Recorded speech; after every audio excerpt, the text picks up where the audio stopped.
Vous êtes-vous déjà réveillé avec l'impression de ne pas avoir dormi? Le mal de crâne arrive, vous envahit toute la journée. Pire, vous n'arrivez pas à vous endormir. De mon côté, j'étais du genre à sous-estimer l'importance du sommeil.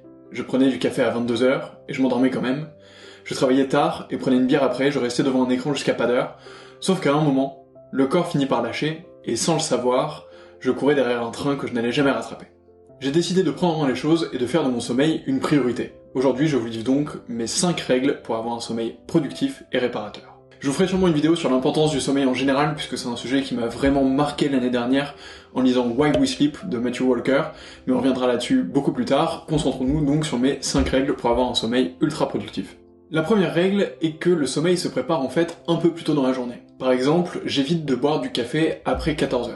Le café, ou la caféine même de manière générale, a un half time de 7 heures. Ça signifie qu'il faut 7 heures à votre corps pour éliminer 50% de la caféine que vous avez ingurgitée.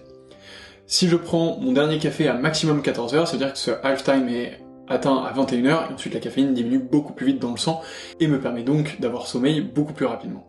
On pourra aussi revenir sur les effets de la caféine, mais c'est un des exemples qui font que j'ai un sommeil de qualité pendant ma journée. J'évite de consommer des stimulants qui vont rester dans mon sang ou dans mon organisme pendant beaucoup trop longtemps. De la même manière que j'évite de boire du café après 14h, j'évite également de boire de l'alcool en semaine le soir.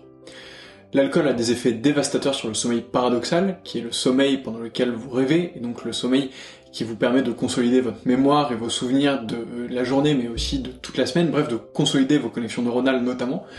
En évitant de boire de l'alcool le soir, je préserve mon sommeil. J'ai aussi remarqué d'ailleurs, grâce à ma montre connectée, que si je consommais de l'alcool le soir, j'avais un rythme cardiaque beaucoup plus élevé pendant la nuit, et donc ça nuisait complètement à mon repos.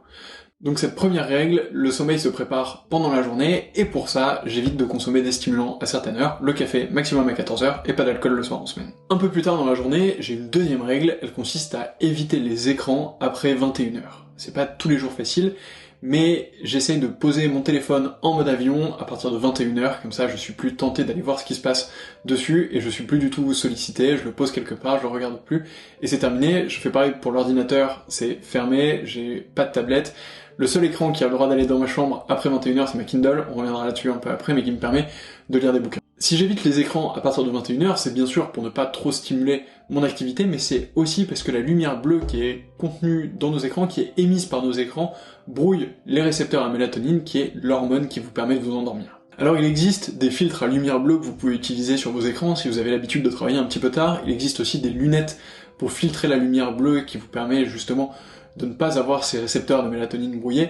De mon côté, même si je pouvais mettre ces lunettes, même si je pouvais mettre en place ces filtres, j'évite de le faire et tout simplement je pose mes téléphones, puisque en ne les utilisant pas, je ne stimule pas mon activité cérébrale sur des tâches de travail ou sur des tâches de réseaux sociaux ou autres, ce qui me permet donc d'être beaucoup plus tranquille et beaucoup plus apaisé au moment d'aller dormir. Et d'ailleurs, le fait de me mettre en mode avion à 21h fait partie de mon rituel et de ma routine de sommeil. Ma troisième règle pour avoir un sommeil productif et réparateur consiste à manger des plats légers le soir. J'évite les plats gras ou les plats trop lourds.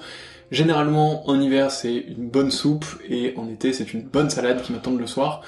Ces repas me permettent de digérer facilement, de pas m'endormir le ventre plein, et donc au final d'avoir un bon sommeil. Quatrième règle pour avoir un sommeil productif, ou en tout cas qui participe à ma routine de sommeil, consiste à mettre la table du petit déjeuner avant d'aller dormir. En fait, c'est une histoire qui est assez marrante, mais j'ai fait le premier confinement chez les grands-parents de ma copine, et ils ont cette habitude de mettre leur table du petit déjeuner avant d'aller se coucher, et donc nous on a commencé à faire pareil, et aujourd'hui on continue dans notre appartement à Paris, ce qui fait que, après notre dîner, on débarrasse la table, on installe la table du petit déjeuner. Préparer la table du petit déjeuner fait clairement partie de ma routine du soir, c'est un signal pour moi qu'il faut aller me coucher, et en plus c'est super agréable le matin quand je me lève d'être accueilli par une table qui est déjà mise, et puis c'est super facile quand vous avez encore un peu la tête dans les nuages et que vous êtes encore un peu endormi, d'arriver au petit déjeuner avec cette table qui vous attend. Enfin, cinquième règle pour m'endormir le soir, c'est d'aller tout simplement dans mon lit à heure fixe. J'essaie d'y être à maximum 22h et je me garde environ 30 minutes pour lire un peu. Je lis soit sur un livre physique, soit sur ma Kindle, mais pas d'autres écrans, pas de lumière bleue dans le lit, pas de stimulation d'ailleurs sur les réseaux sociaux ou autres.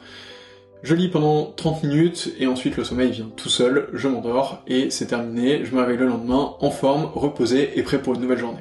Bien sûr, parfois il m'arrive de ne pas tenir cette routine, il m'arrive de sortir beaucoup plus tard le soir, il m'arrive de ne pas manger juste une soupe, ou de pas lire, ou de garder mon téléphone dans la chambre, mais je tiens cette routine 80% du temps pour m'aider à avoir le meilleur sommeil possible. Dites-moi en commentaire quels sont les éléments de votre routine de sommeil. Moi je vous ferai très bientôt une vidéo sur l'importance du sommeil, puisque c'est crucial pour être en bonne forme et en bonne santé. D'ici là, utilisez bien votre temps, je vous dis à bientôt, rejoignez-moi sur la newsletter de 4212, sur 4212.fr, 4212.fr, tout ça c'est dans la description, je vous dis à la semaine prochaine, salut.